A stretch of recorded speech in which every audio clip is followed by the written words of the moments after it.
ஒரு பாடலை பாடி நம் கர்த்தரை மகிமைப்படுத்துவோம். எல்சடாய் என்ன துணை நீரே, என் வாழ்வின் கேடகம், எண்ணிலா நன்மைகள் என் வாழ்வில் செய்திரே என்கிற பாடலை பாடி நம் கர்த்தரை மகிமைப்படுத்துவோம். எல்சடாய் எந்த துணை நீரே, என் வாழ்வின் கேடகம், எல்சடாய்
Emanuele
வாழ்வின் பலன் நீரே, எந்தன் வாழ்வின் பலன் நீரே, எந்தன் வாழ்வின் பலன் நீரே.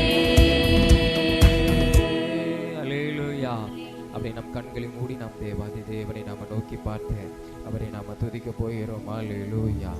அப்பா உம்மை நன்றியோடு நாங்களுமே துதிக்கிறோம். இயேசுவே உமக்கு ஸ்தோத்திரம். எல் ஷடாய் எங்கள் துணை நீர் அப்பா. அல்லேலூயா. சர்வ வல்லவர் எங்களுக்கு நீர் துணையாய் இருக்கிறீர். சர்வ வல்லவர் நீர் எங்களுக்கு துணையாய் இருக்கிறீர்.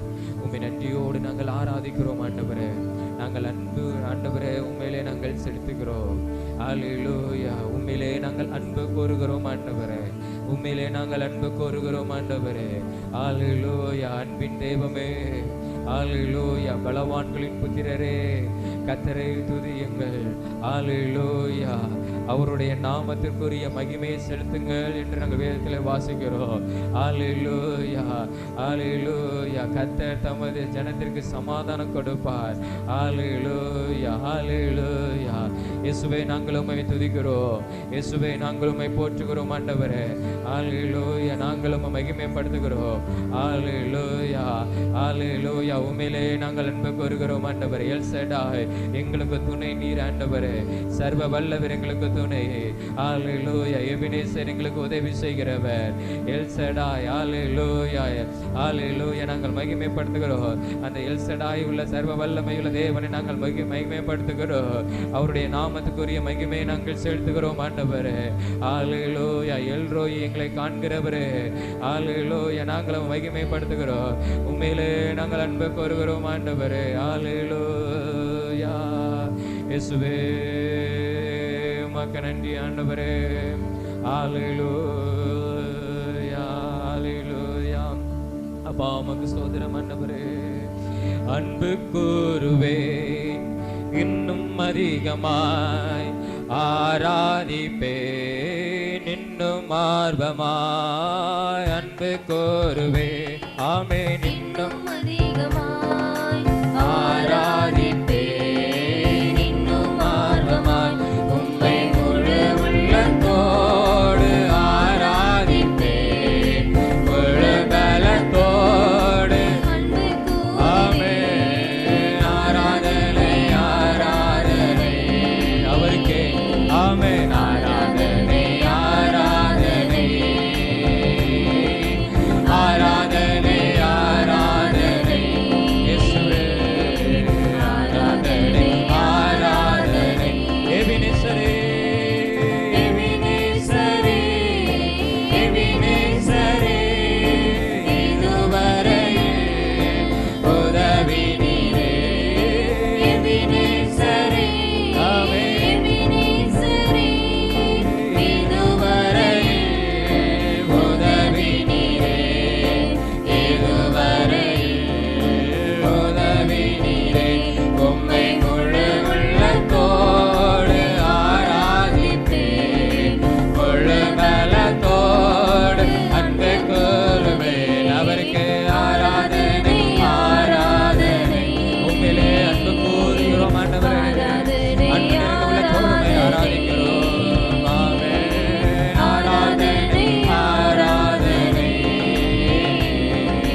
அப்பா.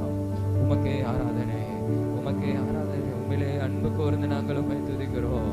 ஹல்லேலூயா, ஹல்லேலூயா. என் தேவாதி தேவனிடத்திலே அன்பு கூறுகிறோம். ஹல்லேலூயா, ஹல்லேலூயா, ஹல்லேலூயா. யெகோவா ரப்பா, சுகம் கொடுக்கிறவர், எனக்கு சுகம் கொடுக்கிறவர். உண்மையிலே அன்பு கூறுகிறோம் ஆண்டவரே. ஹல்லேலூயா. எல்ரோய், எங்களை காண்கிற தெய்வம், உண்மையிலே நாங்கள் அன்பு கூறுகிறோம். ஹல்லேலூயா. எபினேசர், எங்களுக்கு உதவி செய்கிற தெய்வம், உண்மையிலே நாங்கள் அன்பு கூறுகிறோம் முழு உள்ளத்தோடு. ஹல்லேலூயா. உள்ளத்தின் ஆழத்திலிருந்து நாங்கள் உம்மை மகிமைப்படுத்துகிறோம். உள்ளத்தின் ஆழத்திலிருந்து நாங்கள் உம்மை மகிமைப்படுத்துகிறோம் ஆண்டவரே. ஹல்லேலூயா. எங்களை தேடி வந்தவர், எங்களை அணைத்து கொண்டவர், எங்களை சேர்த்து கொண்டவர், எங்களுக்காக சிலுவையிலே இரத்தம் சிந்தின தேவா. அப்பா, உமக்கு நன்றி ஆண்டவரே. ஹல்லேலூயா, ஹல்லேலூயா. இயேசுவே, உமக்கு ஸ்தோத்திரம் ஆண்டவரே. அன்பே, அன்பே, அன்பே, ஆருயிருறவே, ஆனந்தம், ஆனந்தமே. சொல்வாமே. அன்பே, அன்பே, அன்பே, ஆருயிருறவே,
இயேசுவே உமக்கு ஸ்தோத்திரம். உம்முடைய நாமத்தை நாங்கள் உயர்த்துகிறோம். அப்பா உமக்கு ஸ்தோத்திரம். இயேசுவே உமக்கு ஸ்தோத்திரம் ஆண்டவரே. உம்முடைய நாமத்துக்குரிய மகிமையை நாங்கள் செலுத்துகிறோம் ஆண்டவரே. நீர் வல்லமையுள்ளவர். ஹல்லேலூயா. உம்முடைய சத்தம் வல்லமையுள்ளது. உம்முடைய சத்தம் தண்ணீர்கள் மேலே துணிக்கிறது. ஹல்லேலூயா. நீர் காதேஸ் வனாந்திரத்தை அதிர பண்ணுகிறவர். ஹல்லேலூயா. ஆண்டவரே உமக்கு ஸ்தோத்திரம் ஆண்டவரே. ஹல்லேலூயா. வல்லமையுள்ள தேவனே உமக்கு ஸ்தோத்திரம் ஆண்டவரே. ஆண்டவரே உம்முடைய சத்தம் மகத்துவம் உள்ளது. பெண்மான்களை ஈடுபடியாய் செய்கிறது. உம்முடைய சத்தம் காடுகளை வெளியாக்குகிறது. அப்பா நீர் வல்லமையுள்ளவர். அந்த நாமத்துக்குரிய மகிமையை நாங்கள் செலுத்துகிறோம். ஹல்லேலூயா. உண்மையிலேயே நாங்கள் அன்பு கூர்ந்து உம்முடைய நாமத்தை நாங்கள் மகிமைப்படுத்துகிறோம் ஆண்டவரே. அப்பா உமக்கு ஸ்தோத்திரம். இயேசுவே உமக்கு ஸ்தோத்திரம். அருமையான இந்த ஆராதனை வேலைக்காய் உமக்கு நன்றி ஆண்டவரே. தொடர்ந்து மீதியான ஒவ்வொரு பகுதியும் ஆவியானவரை பொறுப்படுத்திக் கொள்ளும். எங்களோடு கூட பேசும் இடைப்பட்டோம். உங்களுடைய பிரசன்னம் நிறைந்திருக்கட்டும். இயேசுவின் மூலம் ஜெபிக்கிறோம் ஜீவன நல்ல பிதாவே. ஆமென், ஆமென், ஆமென், ஆமென், ஆமென்.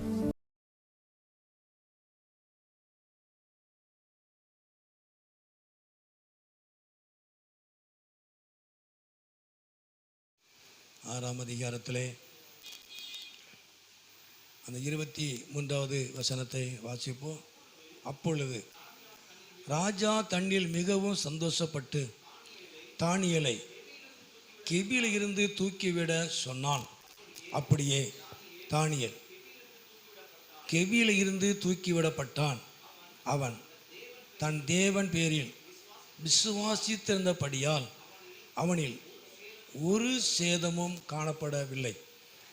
ஆண்டவர் இந்த நாட்களில் கூட தானியேலுடைய நம்ம காரியங்களை அதிகமாய் நாம் தியானித்திருக்கிறோம். அவனிலே ஒரு சேதமும் காணப்படவில்லை. தேவன் அவனை காத்து கொண்டார். ஒரு சேதமும் இல்லாதபடி தேவன் அவனை காத்து கொண்டார். அந்த வசனத்தில் எப்படின்னா, அவன் தன் தேவன் பேரில் தேவன் மேல் வைத்த விசுவாசத்தினாலே அவனுக்கு ஒரு சேதமும் வரவில்லை. ஒரு சேதமும் அவனுக்கு காணப்படலை. அதே அதிகாரத்தில் கடைசியில் வாசிப்போம். அந்த 29, 28 தரியோவின் ராஜவார காலத்திலும் பெரிசினாகிய கோரேசினுடைய ராஜ்யபாரத்திலும் தானியேலின் காரியம் ஜெயமாய் இருந்தது. அப்போது ஒரு சேதமும் அவனுக்கு இல்லை. தானியேலுக்கு ஒரு சேதமும் வரல. அவன் ராஜாக்களுடைய காலத்திலே அவன் காரியம் ஜெயமாய் இருந்தது. அப்போது யார் ஆட்சிக்கு வந்தாலும் யார் ஆட்சி செய்தாலும் ஒரு மனுஷனுடைய வாழ்க்கை ஜெயமாய் இருந்தது. காலங்கள் சூழ்நிலை எப்படி மாறி மாறி வந்தாலும் கூட ஆண்டவராய தேவன் அவர் உங்களுக்கு ஜெயத்தை கொடுக்கிற நல்ல தேவன். அப்போ தானியேலுக்கு ஒரு சேதமும் வரலை அப்படின்னு சொல்லப்பட, ஒரு சேதமும் இல்லை. அவன் தேவனை விசுவாசித்தபடியினாலே அவனுடைய காரியம் எல்லாமே ஜெயமாய் இருந்தது என்று சொல்லி நாம் வேதத்திலே வாசிக்கிறோம். கர்த்தர் நாமத்துக்கு மகிமை உண்டாவதாக. அல்லேலூயா, அல்லேலூயா. அப்போது ஏன் இந்த காரியத்தில் நம்ம வாசிக்கிறோம் அப்படின்னா, நமக்கு எல்லாருக்கும் ஒரு தெரிந்த ஒரு காரியம்தான். அந்த 6ஆம் அதிகாரத்திலே 10வது வசனத்தை நாம் வாசிப்போம். 6ஆம் அதிகாரத்தில் அந்த பத்திரத்துக்கு கையெழுத்து வைக்கப்பட்டதென்று அறிந்த போதிலும் தன் வீட்டுக்குள்ளே போய் தன் மேல் அறையிலே எருசலேமுக்கு நேராக பலகணிகள் திறந்திருக்க அங்கே தான் முன் செய்து வந்தபடியே தினம் 3 வேளையும் தன் தேவனுக்கு முன்பாக முழங்கார் படியிட்டு ஜெபம் பண்ணி அவன் ஸ்தோத்திரம் செலுத்தினான். அப்போது இந்த காரியத்தினுடைய காரியங்கள், அதாவது அவன் தினமும் 3 வேளை அவன் செபித்தான். அவன் செபிக்கிறவனா இருந்தான். அவன் செபிக்க கூடாதபடிதான் தடை இருந்தது.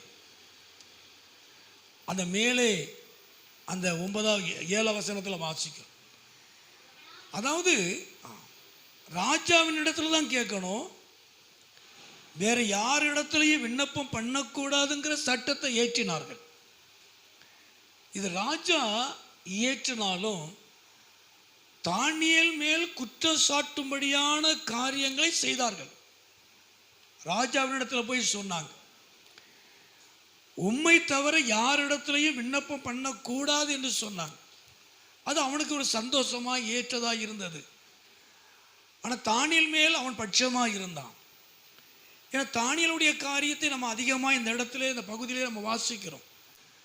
அவன் ஒரு முக்கிய பொறுப்பிலே உள்ளவன். அந்த 6ஆம் அதிகாரத்தில் அந்த 3வது, அந்த 2வது 3வது வசனத்திலே நம்ம வாசிக்கிறோம். அப்போ அவன் மேல் பொறாமை கொண்டு இப்படிப்பட்டதான ஒரு சட்டத்தை கொண்டு வந்தார்கள். தானியேலுக்காகவே இப்படி ஒரு சட்டம் ஏற்றப்பட்டது. ஆனால் இந்த தானியேல் எவ்வளோ பெரிய சட்டம், எதிரான சட்டங்கள் இருந்தாலும், சிங்கத்தின் கெவியிலே போடக்கூடிய ஒரு சட்டம் இருந்தாலும், அவன் செய்த அந்த 3 வேளை 3 நேரம் ஜெபத்தை அவன் நிறுத்தவே இல்லை. கத்மயம் உண்டாவதாக. ஹல்லேலூயா. அது மறைந்து ஜெபம் பண்ணல, பலகணியில் திறந்திருக்க எல்லாரும் காணும்படியாகவே ஜெபம் பண்ண. தேவனிடத்தில் அவன் விண்ணப்பம் பண்ணினான். அப்ப எவ்வளவு தடைகள், எவ்வளவு பிரச்சனைகள், எவ்வளவு போராட்டங்கள் இருந்தாலும் அவன் ஜெபத்தை அவன் நிறுத்தவே இல்லை. முன் செய்து வந்தபடியே, அதான் மெயின் காரியம். அதாவது அவன் வழக்கத்தின்படி, அங்கே தான் முன் செய்து வந்தபடியே என்று சொல்லும். அவனுடைய பழக்க வழக்கத்தை மாற்றவில்லை. இப்போ நமக்கு நிறைய பழக்க வழக்கம்லாம் இருக்குது இல்லையா? அலட்சனோட காலில் கேட்டாங்க, ஆராதனைக்கெல்லாம் ரொம்ப மக்கள் லேட்டாக வராங்க. நான் சொன்னேன், எத்தனை மணிக்கு ஆரம்பித்தா நான் சீக்கிரம் 12:30 மணிக்கு முடிச்சிருவேன்னு சொன்னேன். 12:30 மணிக்கு முடிக்கிறது பெருசல்ல, ஆனால் மக்கள் ரொம்ப லேட்டாக வராங்களே. அவங்க 9:45 வந்து உட்காந்துருப்பான். அப்போது இப்போ நிறைய பேர்கிட்ட நான் சிலவிட சொல்லுவேன், சிலவிட சொல்ல மாட்டேன். அது அவங்களுடைய பழக்கம் அப்படின்னு தெரியல. பலகீனத்தினால நமக்கு தடைகள் இருக்கிறது, அதை நான் ஒன்றும் சொல்ல முடியாது. நம்முடைய பலகீனத்தினால சில வேலைகள் வெளியில் போயிட்டு வரணும், சில காரியங்கள் இருக்கிற, அது நாம் ஒன்றும் சொல்கிறதில்ல. ஆனால் முடிந்தவர்கள், வர முடிந்தவர்கள், நமக்கு தெரியும் இல்லையா? நமக்கு நல்லா தெரியும். அந்த பழக்கத்தை என்ன செய்யணும்? மாற்றணும் இல்லையா? என்னுடைய பழக்கமே அப்படின்னு நம்ம சொல்லக்கூடாது. நம்ம அதுக்கு தான் 10 மணிக்கு தான் நம்ம ஆரம்பிக்கிறோம். காலையில் வச்சா கூட 10 மணிக்கு தான் ஆரம்பிக்கிறோம். ஆனால் முடிந்த அளவுக்கு நீங்கள் முயற்சி பண்ணுங்க இல்லையா? முயற்சி பண்ணி பாருங்க, அவர் உங்களுக்கு உதவி செய்வார். கத்மயம் உண்டாவதாக சொல்லுவையா. இப்போ நிறைய பேர் பலகீனம், மாத்திரை போடுறது, பலகீனங்கள் இருக்கிறது, அவங்களுக்கு தாமதமாகுது. அது நம்ம ஒன்றும் சொல்ல முடியாது. அவங்களுடைய பலகீனத்தின் காரியத்திலே அவங்க ரெடியாகி வருவது கஷ்டமான ஒரு காரியமாக இருக்கிறது. கர்த்தர் பலன் தருவார். அதே போல் அந்த அம்மாவும் தேவரமாவும் சீக்கிரமாக காலையிலே வந்துடுவாங்க. அப்போது கொஞ்சம் முன்னக்கூட்டியே வந்தால் கொஞ்சம் நல்லா இருக்கும். அதுக்காக சொல்கிறேன். அப்போது அந்த பழக்கங்கள் மாறணும். ஆனால் ஆவிக்குரிய பழக்கங்கள் என்ன செய்யக்கூடாது? மாறவே கூடாது. அந்த பழக்கம் என்ன அப்படின்னா, தினமும் 3 நேரம் ஜெபம் பண்ணுவான் தானியேல். இவ்வளவு பிரச்சனை, இவ்வளவு காரியம் இருந்தாலும் அவன் மறைந்திருந்து ஜெபிக்கல. யார் பார்த்தாலும் பார்க்காம நான் செய்வேன். நான் வேற யாரிடத்துலையும் விண்ணப்பம் பண்ண மாட்டேன். நான் வேற யாரிடத்துலையும் எதையும் கேட்க மாட்டேன். நான் என் தேவனிடத்துல நான் கேட்பேன்னு சொல்லி தான் முன் செய்து வந்தபடியே எதிர்ப்புக்கு முன்னால என்ன செய்தானோ, பிரச்சனைகளுக்கு முன்னால என்ன செய்தானோ அதே இதை ஃபாலோ பண்ணான். பிரச்சனை வந்தாலும், எதிர்ப்பு வந்தாலும், போராட்டங்கள் இருந்தாலும் அவன் செய்ய வேண்டியதை தினமும் கர்த்தருக்கு முன்பாக முழங்கால் படியிட்டு அவரிடத்திலேயே கேட்டு பழகிட்டான். கத்மகிமை உண்டாவதாக. அல்லேலூயா. அவனுடைய பழக்க வழக்கத்தை மாற்றவே இல்லை. இப்போ நம்மளோட இவ்வளோ பிரச்சனை இருக்குது, இவ்வளோ காரியங்கள் இருக்கிறது, சரி இன்னைக்கு ஜெபம் பண்ண வேண்டாம், நாளைக்கு பார்த்துக்கூட, அப்படி இல்லை. அந்த செபிக்கிற நேரத்தை அவன் விடவே இல்லை. விலகின இருந்தாலும், எதிர்ப்புகள் இருந்தாலும், பிரச்சனைகள் மேலோங்கி நின்றாலும், எவ்வளவு தடைகள் இருந்தாலும் அவன் தான் முன் செய்து வந்தபடியே அவன் பழக்க வழக்கத்தை மாற்றாதபடி செபிக்கிறவனாக இருந்தான். கத்மகிமை உண்டாவதாக. அல்லேலூயா. அவன் செபிக்க கூடாதபடிக்கு தான் தடை. தேசமெங்கு சட்டம், ஒரு மனிதனுக்காகவே சட்டத்தை கொண்டு வந்தாங்க. ஒரு மனிதனை குற்றம் கண்டுபிடிக்கும்படியாகவே சட்டத்தை கொண்டு வந்தாங்க. இவனை எப்படியாவது அழிக்கணும். அவனை அதிகாரியாக, அந்த வசனத்தில் 3ஆம் அதிகாரத்தில் 3ஆம் வசனத்தில் வாசிக்கிறோம், அவனுடைய ராஜ்யம் முழுமைக்கும் அதிகாரியாக ஏற்படுத்த ராஜா நினைத்து கொண்டிருந்தான். தானியேலை உயர்த்துவது ராஜாவுடைய எண்ணமாக, அதுக்கு பொறாமை. இந்த பொறாமை இருக்கு பாருங்க, மனுஷ வாழ்க்கை அப்படியே இதாக்கு. மண்க நாவி பொறாமைகளுக்காக அதிகமாக நம்ம என்ன செய்யணும்? ஜெபம். கர்த்தர் நாமத்துக்கு மகிமை உண்டாவதாக. அல்லேலூயா. சில ஆட்கள் மேலே கீழே பார்த்தாலே அவ்வளோதான், முடிஞ்சிடும். அதுக்கு ஒரு பெரிய காரியம் இருக்குது. நம்ம அதுக்காக ஜெபம் பண்ணணும். எல்லாரும் நல்லா இருக்கணும் அப்படிங்கிற ஒரு எண்ணங்கள் நமக்கு என்ன செய்யணும்? கிறிஸ்துவ வாழ்க்கையில் வரணும். எல்லாரும் நல்லா இருக்கணும், எல்லாரும் சந்தோஷமாக இருக்கணும். கர்த்தர் நாமத்துக்கு மகிமை உண்டாவதாக. அல்லேலூயா. ஆனால் தானியேல் உயர்த்தப்படுவதை அங்கே இருக்கிற முக்கிய அதிகாரிகளுக்கு பிடிக்கலை. அதனால தான் குற்றச்சாட்டும்படியாக கொண்டு வந்தாங்க. அப்போ அவனுடைய காரியத்தை குற்றம் கண்டுபிடிக்க முடியாது, ஆனால் தேவனுடைய காரியத்தில் குற்றம் கண்டுபிடிக்க முடியாது கொண்டு வந்தாங்க. ஆனால் எவ்வளோ குற்றம் கண்டுபிடித்தாலும், எவ்வளோ எதிர்ப்புகள் பிரச்சனை இருந்தாலும் அவன் தன் பழக்க வழக்கத்தை மாற்றவில்லை. எவ்வளவு பலகீனம் இருந்தாலும் சரி, எவ்வளவு போராட்டம் இருந்தாலும் சரி, எவ்வளவு இழப்புகள் இருந்தாலும் சரி, அவன் முன் செய்து வந்தபடியே அவன் பலகீனப்பட்ட, போராட்டங்களை சந்திக்கிற, அவனுக்கு எதிராக இருக்கிற அந்த காரியத்தின் மத்தியிலே அவன் தேவனிடத்தில் செபிக்கிறவனாக இருந்தான். கத்மகிமை உண்டாவதாக. அல்லேலூயா. அல்லேலூயா. அவன் 3 வேளையும் தன் தேவனுக்கு முன்பாக முழங்கால் படிட்டு ஜெபம் பண்ணி ஸ்தோத்திரம் பண்ணினான். கத்மகிமை உண்டாவதாக. அல்லேலூயா. அவன் என்ன ஸ்தோத்திரம் பண்ணியிருப்பான்? ஆண்டவர் இந்த சட்டம் வந்ததுக்காக ஸ்தோத்திரம். கத்மகிமை உண்டா. அல்லேலூயா. இந்த மதமாற்றம் சட்டம் வரும்போது நிறைய பேர் ஞானஸ்நானம் நம்ம சபையில் எடுத்தாங்க. நிறைய சபைகள் வளர்ந்தது.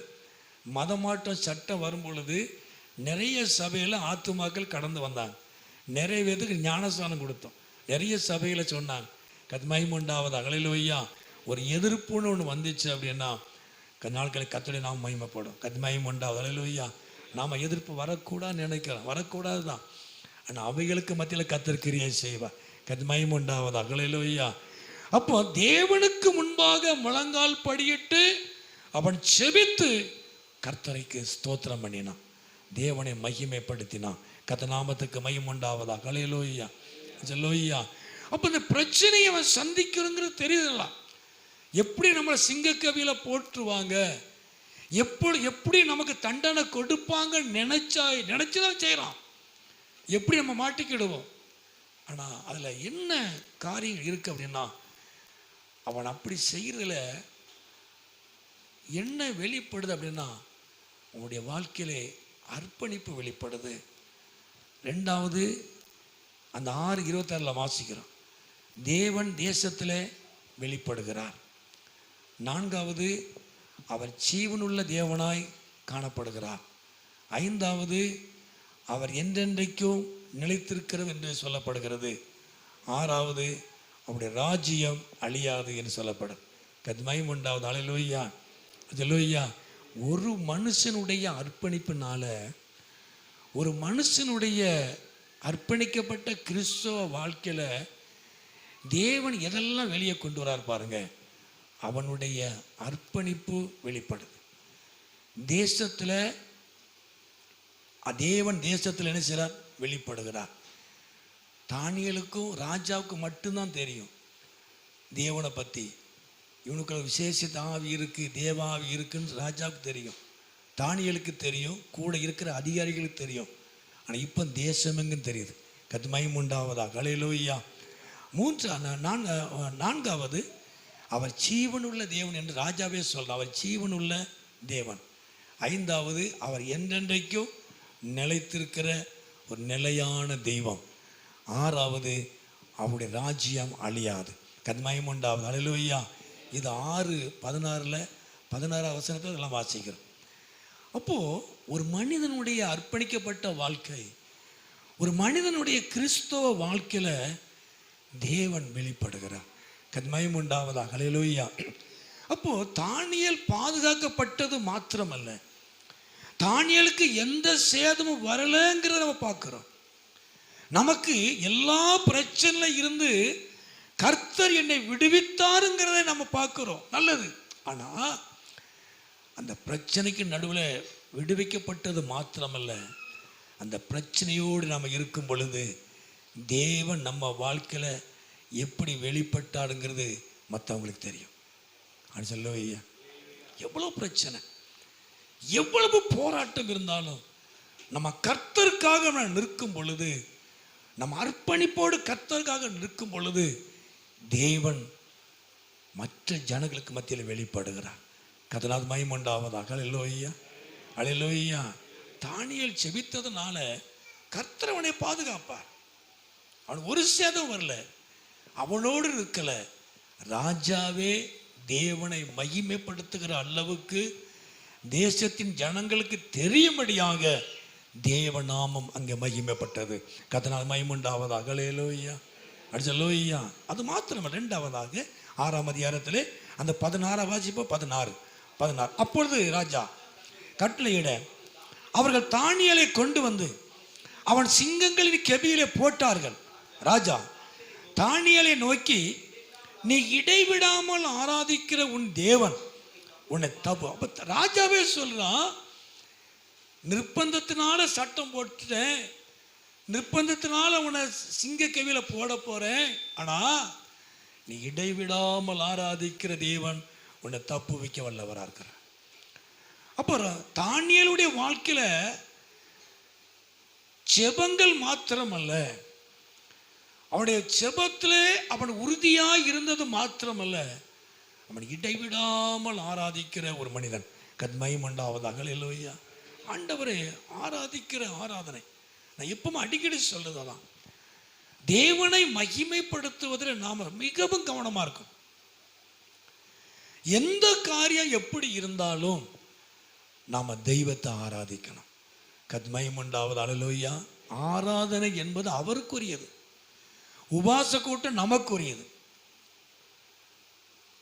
ஆயத்த ஜெபம் நமக்குரியது, வீட்டு கூட்டம் நமக்குரியது, பெண்கள் கூட்டம் நமக்குரியது, விழிப்பு ஜெபம் நமக்குரியது, எல்லாமே நமக்குரியது. ஆனால் தேவனுக்குரியது ஆராதனை மாத்திரம்தான். ஹல்லேலூயா. உபாசத்தில் நம்ம என்ன ஜெபம் பண்ணுவோம்? தேசத்துக்காக ஜெபம் பண்ணுவோம், நம்ம குடும்பங்களுக்காக ஜெபம் பண்ணுவோம், நம்ம ஆசீர்வாதத்துக்காக ஜெபம் பண்ணுவோம், வியாதிப்பட்டவங்களுக்காக ஜெபம் பண்ணுவோம். இது நமக்கு ஆயத்த ஜெபம். அதுதான் வீட்டு கூட்டம், அந்த குடும்பத்துக்காக ஜெபம் பண்ணோம். இது நமக்கு. எல்லா கூட்டமும் நமக்கு தான். எல்லா ஜெபங்களும் நம்முடைய ஆசீர்வாதத்துக்காக, தேசத்தினுடைய நலனுக்காக. ஆனால் ஆராதனை மட்டும் அவருக்குரியது. பிசாசு எல்லாத்தையும் அனுமதிப்பான், ஆராதனைக்கு விட்டவே மாட்டான், எலும்பு விட மாட்டான். பெட்டில் கிடந்து உருண்டுகிட்டே கிடக்கிற மாதிரி தான் இருக்கும், எந்திரிக்கிறதுக்கு முடியாமல் இருக்கும், எந்திரிக்க முடியும். பிசாசு அப்படியே. ஆராதனை அவனுக்கு பிடிக்காது. ஆராதனை தேவனை உயர்த்துகிற அனுபவம், தேவனுக்கும் ஜனங்களுக்கும் இடைப்பட ஒரு ஐக்கியத்தை அவன் கெடுப்பான். ஆராதனைக்கு நான் பிசாசுக்கு பிடிக்கவே பிடிக்காது. எல்லா கூட்டத்துக்கும் விட்டுருவான், ஆராதனைக்கு விட்டவே மாட்டான். தேவனை உயர்த்துவது அவனுக்கு பிடிக்கவே பிடிக்காது. தேவனை வாழ்த்துவது பிசாசுக்கு பிடிக்கவே பிடிக்காது. தானியேல் இடைவிடாமல் கர்த்தரை ஆராதித்தான். அல்லேலூயா. நீ இடைவிடாமல், எப்பா நீ தேவ மனுஷன் ஜெபிக்கிறவன்பா, அவர் உன்னை காப்பாத்தார் போ அப்படி சொல்லலை. நீ இடைவிடாமல் ஆராதிக்கிற உன் தேவன் கத்மயம் உண்டாவதாக. அல்லேலூயா. இடைவிடாமல் ஆராதிக்கிற தேவன் உன்னை தப்பு வைப்பார். அவர் வல்லவர். கத்மயம் உண்டாவதாக. அல்லேலூயா. நீங்கள் கர்த்தரை ஆராதிக்கிறதுனால நம்ம நினைக்கிறோம், போகலன்னா பாஸ்டர் ஏதாவது கேட்பாரு சொல்லுவார், அப்படி நினைக்காதீங்க. நான் ஆராதிக்கிறதுனால என் தேவன் நிறைய விஷயத்தில் என்னை பாதுகாத்திருக்கிறார், இன்னும் காப்பார். தேவ வல்லமை வெளிப்படும். கத்மயம் உண்டு. அல்லேலூயா. அவருடைய நாமத்தை நான் உயர்த்த உயர்த்த அவர் என்னை உயர்த்தி கொண்டே வருவார். கத்மயம் உண்டாவதாக. அல்லேலூயா. அல்லேலூயா. கர்த்தரை ஆராதிக்கிற நேரத்தில் தேவனுக்கு நமக்கு ஒரு நெருக்கம் உண்டாகும். நிறைய பேர் ஆராதனையில் இல்லை, ஆனால் அந்த ஆராதிக்கும் போது தேவனுக்கு நமக்கு ஒரு பிணைப்பு உண்டாகும். இந்த 4ஆமத்தில் அழகா 2 4ஆமத்தில் அந்த 5ஆமத்தில் வாசிக்க முடியும். பரிசுத்தவான்களோடு ஐக்கியம், ஆராதிக்கும் போது தேவனோடு ஒரு ஐக்கியம், நல்ல ஒரு ஐக்கியம். கர்த்தர் நாமத்துக்கு மகிமை உண்டாவதாக. அல்லேலூயா. தேவ ஜனங்களோடு ஐக்கியம். ஆராதனைக்கு முன்னால ஆராதிக்கும் போது தேவனோடு உள்ள ஐக்கியம். இந்த ஐக்கியத்துக்கு தான் ஆராதனை. தேவனோடு ஐக்கியப்படுவதற்கு மாத்திரமே ஆராதனை. இந்த தானியேல் இடைவிடாமல் கர்த்தரை ஆராதிக்கிற ஒரு மனிதனாய் இருந்தான். கர்த்தர் நாமத்துக்கு மகிமை உண்டாவதாக. அல்லேலூயா. அல்லேலூயா. 3வது 6:23 வாசிப்போம். 6 வாசித்தது. அப்பொழுது ராஜா தன்னிலே மிகவும் சந்தோஷப்பட்டு தானியேலை கெபியிலிருந்து தூக்கிவிட சொன்னான். அப்படியே தானியேல் கெபியிலிருந்து தூக்கிவிடப்பட்டான். அவன் தன் பேரிலே, தேவன் பேரில் விசுவாசித்திருந்தபடியினாலே அவனில் ஒரு சேதம். அவன் தேவனை விசுவாசித்தான். அவன் தேவனை நம்பினான். அவன் ராஜாவை நம்பல, அவனுடைய ஞானத்தை நம்பல, அவனுக்குள்ள விசேஷித்த கிருபைகள் வரங்கள் இருந்தது, அதை நம்பல. அவன் தேவனை நம்பினான். தேவன் மேல விசுவாசம் வைத்தான். அந்த விசுவாசம் அவனில் ஒரு சேதமும் வரல. கத்மயம் உண்டாவது. அல்லேலூயா. நமக்கு முந்தின பயில வாசிக்கிறோம் இல்லையா, சிங்க கெவில தூக்கி போட்டாங்க, சிங்கம் அவனை ஒன்றும் பண்ணலை. கர்த்தருக்கு மகிமை உண்டாவதாக. அல்லேலூயா. அல்லேலூயா. சிங்கத்தின் வாய்களை தேவன் கட்டினார். அப்போ நாம் ஆராதிக்கிறதுனால, நாம் செபிக்கிறதுனால, நாம் விசுவாசிக்கிறதுனால உங்களுக்கு விரோதமாய் வருகிற காரியங்கள் எல்லாம் கட்டப்படும். கர்த்தருக்கு மகிமை உண்டாவது. அல்லேலூயா. அல்லேலூயா. நம்ம பேதல வாசிக்கிறோம் இல்லையா, யாரை விழுங்கலாமோ என்று பிசாசானவன் யாரை விழுங்கலாம் என்று சொல்லி வகை தேடி அவன் குற்றம் கண்டுபிடிக்கணும்னு ஒரு ஏதாவது பார்த்துக்கிட்டே இருப்பான். ஏதாவது சொல்கிறாங்களான்னு பார்ப்பான். வாயில் என்ன வார்த்தை வருதுன்னு பிசாசு நல்லா கவனிப்பான். நம்மளை விட பிரசங்கம் அவன் நல்லா கவனிப்பான் பிசாசு. நீங்கள் கூட மறந்துடுவீங்க, அவன் நல்லா நோட்ஸ் எடுப்பான். எதில் தப்பு வருதுன்னு சொல்லி பார்க்குற பிசாசு எப்பவுமே வகை தேடுகிறவன். ஒருத்தங்களை குற்றம் கண்டுபிடிக்கணும்னா எப்படியும் கண்டுபிடிச்சலாம் இல்லையா. குடும்பத்தில் சிலவங்க சொல்லுவாங்க இல்லையா, நடந்தா குற்றம், இருந்தா குற்றம். என்ன காப்பி கொண்டு வரலையா அப்படின்னா, ஏன் இவ்வளோ நேட்டு, இன்னும் ஆறி போயிருக்கு, ஏதாவது என்ன சூடாக இருக்குது. சில ஆட்கள் தப்பு கண்டுபிடிக்கணும்னா எதையாவது ஒன்று சொல்லிக்கிட்டே இருப்பாங்க ஃபேமிலியில். பிசாசு அப்படி தான். பிசாசு வகை தேடிட்டே இருப்பான். என்ன எதில் சிலிப்பாகிறோன்னு சொல்லி பார்ப்போம். நம்ம வார்த்தையை கவனிச்சுக்கிட்டே இருப்பான். நம்ம என்ன பேசுகிறோங்கிறத நம்மளை விட அவன் எல்லாம் கவனிப்பான். குற்றம் கண்டுபிடிக்கிறவன் பிசாசு. யாரை விழுங்கலாமோ என்று வகை தேடி என்ன செய்வான், சுத்திக்கிட்டே வருவான். ஒரு இடத்துல நிற்க மாட்டான், எல்லா பக்கம் போய்கிட்டே இருப்பான். கத்மயம் உண்டா. அல்லேலூயா. அல்லேலூயா. நம்ம கவனமாக இருக்கணும். கர்த்தருக்கு மகிமை உண்டாவதாக. அல்லேலூயா. சிங்கத்தின் வாய்களை கட்டுகிற தேவன்.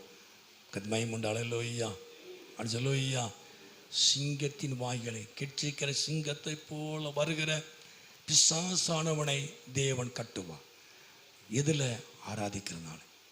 கத்மயம் உண்டு. அல்லேலூயா. நீங்கள் ஆராய்ச்சி பாருங்க. நீங்கள் கர்த்தரை துதிக்க துதிக்க, தேவனை ஆராதிக்க ஆராதிக்க, உங்களுக்கு விரோதமாக எழும்புகிற பிசாசனுடைய காரியங்கள்லாம் கட்டப்படும். அவன் செயலிழந்து போயிடுவான். கத்மயம் உண்டாவது. அல்லேலூயா. கொஞ்ச நாளைக்கு நல்லா இருக்கிற மாதிரி தெரியும். அவங்க நம்ம சொல்லும் அவங்க நல்லா தானே இருக்கிறாங்கன்னு சொல்லும். அப்படிதான் தெரியும். காலப்போக்கில் தான் தெரியும். கத்மயம் உண்டாவதான். அல்லேலூயா. அல்லேலூயா. அவன் விசுவாசம் உள்ளவனாக இருந்தான். கர்த்தரால் மகிமை உண்டாவதா. கடைசியாக அந்த 6:4 வாசிப்போம். 6:4. அப்பொழுது பிரதானிகளும் தேசாதிபதிகளும் ராஜ்யத்தின் விசாரிப்பிலே தானியேலை குற்றப்படுத்தும்படி முகாந்தரம் தேடினார்கள். ஆனாலும் ஒரு முகாரந்தத்தையும் குற்றத்தையும் கண்டுபிடிக்க அவர்கள் கூடாதிருந்தது. அவன் உண்மை உள்ளவனாய் இருந்தபடியால் அவன் மேல் சுமத்த யாதொரு குற்றமும் குறைவும் காணப்படும். 4வது, அவன் உண்மை உள்ளவனாய் இருந்தான். கத்மயம் உண்டாவது. அல்லேலூயா. எல்லாரும் சொல்லுவோம். அல்லேலூயா. அதாவது யாதொரு குற்றமும் குறைவும். அதாவது இந்த வார்த்தையை நம்ம எப்படி பார்க்கலாம் அப்படின்னா, எல்லா தேவனுடைய அனைத்து காரியத்திலையும் உண்மை உள்ளவன். ஆராதிக்கிறதுல உண்மை, ஜெபத்தில் உண்மை, வேத வாசிப்பில் உண்மை, பரிசுத்தத்தில் உண்மை. அவன் மேலே எந்த குறையும் கிடையாது. அவன் கிறிஸ்தவ ஜீவியத்தில், கிறிஸ்தவ வாழ்க்கையில் அவனை குறை சொல்லவே முடியாது. ஒரு நிறைய உள்ளவனாக இருந்தான். கத்மயம் உண்டாவதா. கழிச்சலோய்யா. அழிச்சலோய்யா. மோசே கர்த்தருடைய வீட்டில் எங்கும் உண்மை உள்ளவனா இருந்தான். ஆண்டு அவனுக்காக வாதாடினார். ஆண்டு அவனுக்கு நியாயம் செய்தார் இல்லையா? 4வது காரியம், தானியேலை போல கிறிஸ்தவ வாழ்க்கையில், ஆவிக்குரிய வாழ்க்கையில் எல்லாவற்றிலையும் நம்ம உண்மையாக இருக்கணும். எல்லாவற்றிலையும் உண்மையாக இருக்கணும். அவன் மேலே யாதொரு குற்றமும் குறையும் கிடையாது. அவனை குறை கண்டுபிடிக்கவே முடியல. ஆவிக்குரிய வாழ்க்கையில் அவன் உண்மை உள்ளவனாக இருந்தான். கர்த்தர் மகிமை உண்டாவதா. அல்லேலூயா. அல்லேலூயா. அப்போ முதலாவது அவன் செபிக்கிறவனாக இருந்தான். 2வது தேவனை ஆராதிக்கிறவனாக இருந்தான். 3வது தேவன் பேரில் விசுவாசிக்கிறவனாக இருந்தான். 4வது உண்மை உள்ளவனாக இருந்தான். அல்லேலூயா. அல்லேலூயா. இந்த காரியம் தானியேலுக்குள்ளே இருந்ததுனால ராஜாக்கள் காலத்தில் அவன் காரியம் ஜெயமாக இருந்தது. அல்லேலூயா. அவன் தோற்று போகிறவன் அல்ல, அவன் ஜெயிக்கிறவனாக இருந்தான். எல்லாரும் முழங்கால் படியிடுவோம். எல்லாரும் முழங்கால் படியிட்டு. தானியேல் ஜெயிக்கிறவன். தானியேல் ஜெயிக்கிறவன். அதிகமாலாவா ஷாக்காராவா. நமக்கு நேரங்கள் குறைவு. அடுத்த வாரத்தில் சீக்கிரமாக செய்தி கொடுக்க உதவி செய்வார். எல்லாரும் முழங்கால் படியிடுவோம். இயேசுவே, ஒரு சேதமும் வராது. எல்லாரும் எளிமை இருப்போமா? அல்லேலூயா. 5 நிமிஷத்தில் முடிச்சிருவேன். 5 நிமிஷம் தான் நான் முடிச்சிருவேன். எல்லாரும் கரங்களை உயர்த்தி. ஒரு 4 காரியம் பார்த்தோம். அவன் செபிக்கிறவனாக இருந்தான். எந்த காரியம் எப்படி இருந்தாலும் அவனுடைய செபத்தை அவன் நிறுத்தலை. எதிரான சூழ்நிலை இருந்தாலும் அவன் செய்த அந்த செபத்தை நிறுத்தவே இல்லை. தினம் 3 வேளை ஜெபம் பண்ணி அவன் பழக்கம். அவனுடைய பழக்க வழக்கத்தை மாற்றவே இல்லை. எந்த எதிர்ப்பு இருந்தாலும் அவனுடைய தீர்மானத்தை, பழக்க வழக்கத்தை மாற்ற முடியல. எந்த காரியம் எப்படி இருந்தாலும் நாம் எடுத்திருக்கிற தீர்மானத்தை மாற்றக்கூடாது. நம்ம கர்த்தருக்குன்னு எடுத்துக்க தீர்மானம், பழக்க வழக்கம் இன்னொரு பேர் தீர்மானம். நம்ம கர்த்தருக்குன்னு எடுத்துக்க தீர்மானத்தை நம்ம மாற்றி அமைக்கவே கூடாது. எல்லாரும் கரங்க வைத்து ஜெபம் பண்ணுவோம். நான் கர்த்தருக்குன்னு எடுத்த தீர்மானம், நான் அவருக்காக நான் பிரேஸ்டா பண்ணியிருக்கிறேன். அதை நான் மாற்றவே மாட்டேன். எனக்கு எவ்வளோ பிரச்சனை, எவ்வளோ தடைகள், எவ்வளவு இழப்புகள் இருந்தாலும் நான் எடுத்த கர்த்தருக்காக எடுத்த தீர்மானத்தில் நான் உறுதியா இருப்பேன். எல்லாரும் ஜெபம் பண்ணலாம். பிரச்சனை முடிஞ்சவர் ஜெபம் பண்ணலாம், தடை மாறினவர் ஜெபம் பண்ணலாம். அப்படி சொல்லவே கூடாது. நாளைக்கு ஜெபம் பண்ணா போதும், நாளை கழிச்சு ஜெபம் பண்ணா போதும், அப்படி சொல்லக்கூடாது.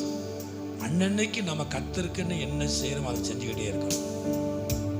தடைகள் இருக்கும், விலகின இருக்கும், போராட்டங்கள் இருக்கும், வீணான ஆளுகள் இருக்கும், சொந்தக்காரங்க வந்துடுவாங்க. எந்த காரியம் எப்படி இருந்தாலும் கர்த்தருக்குன்னு எடுத்த தீர்மானத்தை மீறாதீங்க. கர்த்தருக்குன்னு எடுத்த பிரதிஷ்டையை மீறாதீங்க. கர்த்தருக்குன்னு எடுத்த பிரதிஷ்டையை நீங்க மீறாதீங்க. அவருக்குன்னு எடுத்த தீர்மானத்தை நீங்க மீறாதீங்க. அவருக்கு செய்யறத நீங்க செஞ்சுக்கிட்டே இருங்க. கர்த்தர் உங்க வாழ்க்கையில மகிமைப்படுவார். தானியேலுக்கு நல்லா தெரியும், நம்ம சிங்கக்கவிக்கு கொண்டு போக நல்லா தெரியும். ஆனா ஒண்ணு அவனுக்குள்ள இருந்தது, என்னுடைய தீர்மானத்துல ஆண்டவர் பேசுறார். என்னுடைய தீர்மானத்துல நான் பெருமைக்காக தீர்மானம் எடுக்கல. என் அர்ப்பணிப்பு வெளிப்படும். தேவன் வெளிப்படுவார். தேவன் நிலைத்திருக்கிறவர் என்று ஜனங்க சொல்லுவாங்க. தேவராட்சியம் ஒருபோதும் அழியாது என்று ஜனங்க சொல்லுவாங்க. நான் எடுக்கிற தீர்மானத்துல என் தேவன் மகிமைப்படுவார். எல்லாரும் கரங்கள் வைத்து சொல்ல, நான் எடுக்கிற தீர்மானத்துல கர்த்தர் மகிமைப்படுவார். கர்த்தர் ராஜாவே சொல்லுகிறான், அல்லேலூயா. தேவன் ஜீவனுள்ள தேவன். ராஜா சொல்லும் பொழுது அவர் ஜீவனுள்ள தேவன்.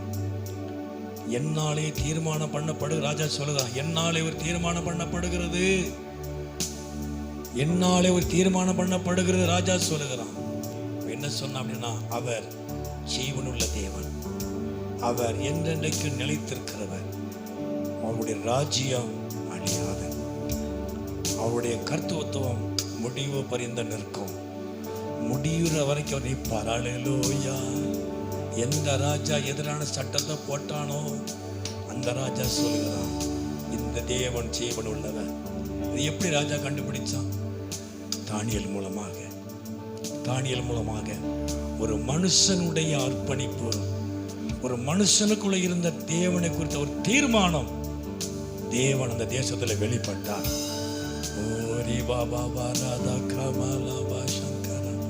எல்லாம் சொல்லணும். நான் எடுக்கிற தீர்மானத்துல, நான் எடுக்கிற தீர்மானத்துல என் தேவன் வெளிப்படணும். நான் எடுக்கிற தீர்மானத்துல என் தேவன் மகிமைப்படணும். அவர் ஜீவன் உள்ள தேவன் என்று அவர் வெளிப்படணும். அவர் எனக்கு ஒரு சேதத்தை தருவது இல்லை. அவர் என்னை விடுவித்தார், உண்மை. ஆனா நான் எடுத்த தீர்மானத்துல என் தேவன் ஜீவன் உள்ள தேவனாய் வெளிப்பட்டார், ஜீவிக்கிற தேவனாய் வெளிப்பட்டார். அவர் சிங்கத்தின் வாய்களை கட்டுகிற தேவனாய் வெளிப்பட்டார். அவர் என்னென்றைக்கு ராஜ்யம் ஒருபோதும் அழியாது, ஒளிந்து போகாது, அவர் என்னென்றைக்கு நிலைத்திருக்கிறது வெளிப்பட்டார். என்னுடைய தீர்மானத்துல நான் ஆராதிக்கிற தேவன் வெளிப்பட்டார். நான் ஆராதிக்கிற தேவன் என் வாழ்க்கையிலே மாத்திரமல்ல, நான் இருக்கிற தேசத்திலே வெளிப்பட்டார், என் குடும்பத்தில் வெளிப்பட்டார். எல்லாரும் கரங்களை தட்டி ஜெபம் பண்ணுவோம். நல்லா எல்லாரும் கரங்களை தட்டி, நல்ல ஆண்டவரே நாங்கள் உம்மை துதிக்கிறோம். இயேசுவின் நாமத்தை நாங்கள் மகிமைப்படுத்துகிறோம். நான் மறுபடியும் உங்களுக்கு ஞாபகப்படுத்துகிறேன், நீங்கள் எடுத்த தீர்மானம், நீங்க எடுக்க போற தீர்மானம் உங்களுக்காக மாத்திரமல்ல, நீங்கள் ஆராதிக்கிற தேவன் வெளிப்படுவார், மகிமைப்படுவார். உங்க வாழ்க்கையில கர்த்தர் பெரிதான ஒரு காரியத்தை செய்வார். நீங்கள் அவரை விசுவாசிக்கிறதுனால ஒரு சேதம் உங்களுக்கு வராது. நீங்கள் அவரை நம்புகிறபடியால் உங்களுக்கு ஒரு சேதமும் வராது. உங்களுக்கு எதிராக இருக்கிற சிங்கத்தின் வாய்கள் கட்டப்படும். உங்களுக்கு எதிராக வருகிற சிங்கத்தின் வாய்கள் கட்டப்படும். கிட்சிக்கிற சிங்கத்தை போல் வரை சத்துருடைய கிரியெல்லாம் அழிக்கப்படும். தேவன் மகிமைப்படுவார். உங்க வாழ்க்கையில கர்த்தர் மகிமைப்படுவார். உங்க வாழ்க்கையில கர்த்தர் மகிமைப்படுவார். உங்க மூலமாய் கர்த்தர் வெளிப்படுவார். அவர் நாமத்தை மகிமைப்படுத்துவார். உங்களை குற்றம் கண்டுபிடிக்கலாம்னு சொல்லி, உங்களை விழுங்கலாமோ என்று சொல்லி, உங்களை தள்ளிவிடணும் என்று சொல்லி, உங்களை மூழ்கடிக்கணும் என்று சொல்லி வகை தேடி வருகிற பிசாசுடைய காரியங்கள் அழிக்கப்படும். இயேசுவின் நாமத்தில் கட்டப்படுவதாக.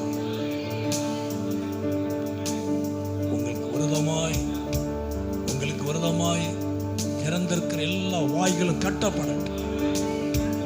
உங்களுக்கு விரோதமாக எழும்புகிற எல்லா காரியங்களும் கட்டப்படட்டும். உங்களுக்கு விரோதமாய் திறந்திருக்க எல்லா வாய்களும் கட்டப்படட்டும்.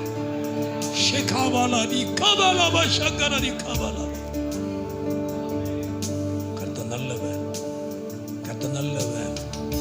எந்த பலவீனமா இருந்தாலும், எந்த போராட்டமா இருந்தாலும் உங்க பழக்கத்தை மாத்தாதீங்க. உங்க தீர்மானத்தை மாற்றி அமைக்காதீங்க. உங்க சுயநலத்துக்காக மாற்றி அமைக்காதீங்க. அப்படி செஞ்சாலும் நல்லது தானே, இப்படி செஞ்சாலும் கர்த்தருக்கு ஏற்றது தானே, அப்படி சொல்லாதீங்க. நீ எடுத்த தீர்மானத்தில் உறுதியா இருங்க. கர்த்தருக்கு எடுத்த தீர்மானத்தில் நீங்க உறுதியா இருங்க. உங்க பழக்க வழக்கத்தை மாற்ற வேண்டாம். உங்க வாழ்க்கையில கர்த்தர் மகிமைப்பட விரும்புகிறார். உங்க குடும்பத்தில் கர்த்தர் மகிமைப்பட விரும்புகிறார். உங்க வாழ்க்கையில உங்க குடும்பத்தில் கர்த்தர் வெளிப்பட விரும்புகிறார். அவர் நாமத்தை மகிமைப்படுத்த விரும்புகிறார். பிசாசு அழிக்க தேவன் விரும்புகிறார். எல்லா காரியங்களும் என்ன நடந்துச்சுமா, அவனை குற்றம் சாட்டினவர்கள், அவனை குற்றப்படுத்தினவர்கள் என் வாயினால சொல்லக்கூடாது. தேவனதை பார்த்துக் கொள்வார். கர்த்தர் பார்த்துக் கொள்வார். கர்த்தர் ஒருபோது உங்களை வெட்கப்படுத்தவே மாட்டார். கர்த்தர் உங்களை ஒருபோது வெட்கப்படுத்தவே மாட்டார். நீங்கள் அவரை விசுவாசிக்கிறதுனாலே, நீங்கள் அவரை நம்புகிறதுனாலே அவர் உங்களை ஒருபோது வெட்கப்படுத்தவே மாட்டார். சார் ஜெபம் பண்ணுவார். ஸ்தோத்திரம்.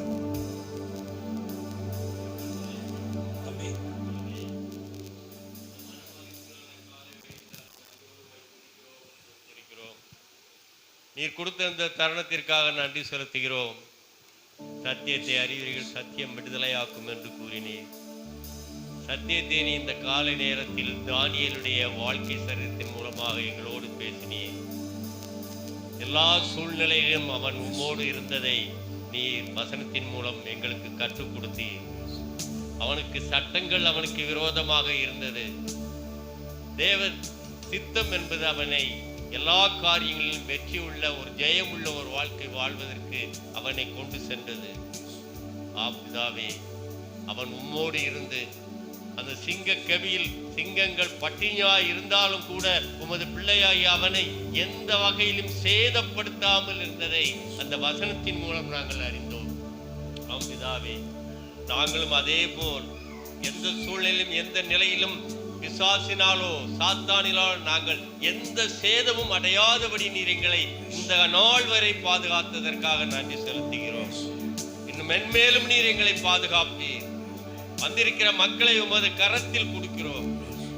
அவர்கள் எந்த நோக்கத்திற்கு வந்தார்களோ அந்த நோக்கங்கள் எல்லாம் நிறைவேற, அவர்களுடைய விண்ணப்பங்கள் எல்லாவற்றையும் நேற்று அதை அப்படியே நீர் நடத்த போகிறதுக்காக, அதை நிறைவேற்ற போறதுக்காக நன்றியோடு உம்மை துதிக்கிறோம். துதி கன மகிமையாவும் செலுத்துகிறோம். மீட்பராம் இயேசுவின் மூலம் ஜெபங்கேளும் நல்ல பிதாவே. நாங்கள் அதிகமாக நேசி நல்ல பிதாவே, வந்திருக்க ஒவ்வொரு பிள்ளைகளுக்காய் குடும்பங்களுக்காக நாங்கள் ஜெபிக்கிறோம். வந்திருக்க எல்லாரையும் ஆசீர்வதிங்க. குடும்பத்தை நீங்க ஆசீர்வதிங்க, பிள்ளைகளை ஆசீர்வதிங்க. கர்த்தாவே, உடைய எல்லா விதமான எண்ணங்கள் எதிர்பார்ப்புகளை கத்த நிறைவேற்றுங்க. தடையெல்லாம் கத்த மாற்றுங்க. உடைய பிள்ளைகளுக்கு விரோதமா இருக்கிற அனைத்து காரியங்களும் இயேசுவின் நாமத்தில் இன்னைக்கு நிர்மலமாக்கப்பட்டதுக்காக ஸ்தோத்திரம். ஆண்டவரே, பிள்ளைகள் வாழ்க்கை நல்ல ஒரு விடுதலை இருக்கட்டும், நல்ல சுகம் இருக்கட்டும், நல்ல பலன் இருக்கட்டும். வியாதிப்பட்ட பிள்ளைகளை தெய்வத்தை தொட்டு சுகப்படுத்துங்க. எல்லாருடைய கையின் பிரயாசங்கள் வருமானங்களை கத்தரை ஆசீர்வதிங்க. வேலைக்கு காத்திருக்கிற பிள்ளை தேவனை ஆசீர்வதிங்க. ஆண்டவரே ஸ்தோத்திரம். வெளியில போகும்போது வரும்போது நம்முடைய பாதுகாப்பு, நம்முடைய கிருபை இருக்கட்டும். படிக்கிற எல்லா பிள்ளைகளும் ஆசீர்வதிங்க. ஆண்டவரே, நாமத்தை நீங்க மகிமைப்படுத்துங்க. ஆண்டவரே, இந்த சத்தத்தை கேட்கிற எல்லாரையும் ஆசீர்வதி, குடும்பத்தை ஆசீர்வதிங்க, பிள்ளைகளை ஆசீர்வதிங்க. எல்லாருடைய வாழ்க்கையிலையும் நன்மையும் கிருபையும் தொடரட்டும். நீர் மகிமைப்படும். மறுபடியும் வியாதிப்பட்டிருக்கிற எல்லா பிள்ளைகளையும் கத்தை தொட்டு சுகப்படுத்தும், ஆசீர்வதியும். ஒரு சேதமும் இல்லாதபடி உடைய பிள்ளைகளை பாதுகாத்துக் கொள்ளும். இயேசுவின் நாமத்தில் ஜெபிக்கிற நல்ல பிதாவே. என் ஆத்துமாவே கர்த்தரை ஸ்தோத்திரி, நாமத்தை ஸ்தோத்திரி. என் ஆத்துமாவே. ஆமே. நம்முடைய கர்த்தராகிய இயேசு கிருபையும் தேவனுடைய அன்பும் பரிசுத்தமுடைய அன்பின் ஐக்கியமும் நம் அனைவரோடு கூட நினைக்க எப்பொழுது இருப்பதாக. ஹல்லேலூயா, ஹல்லேலூயா, ஹல்லேலூயா. எல்லாருக்கும் கர்த்தருக்கு ஸ்தோத்திரம். பின்னாலே வெளியில இருக்கிற எல்லாருக்கும் கர்த்தருக்கு ஸ்தோத்திரம். கர்த்தர்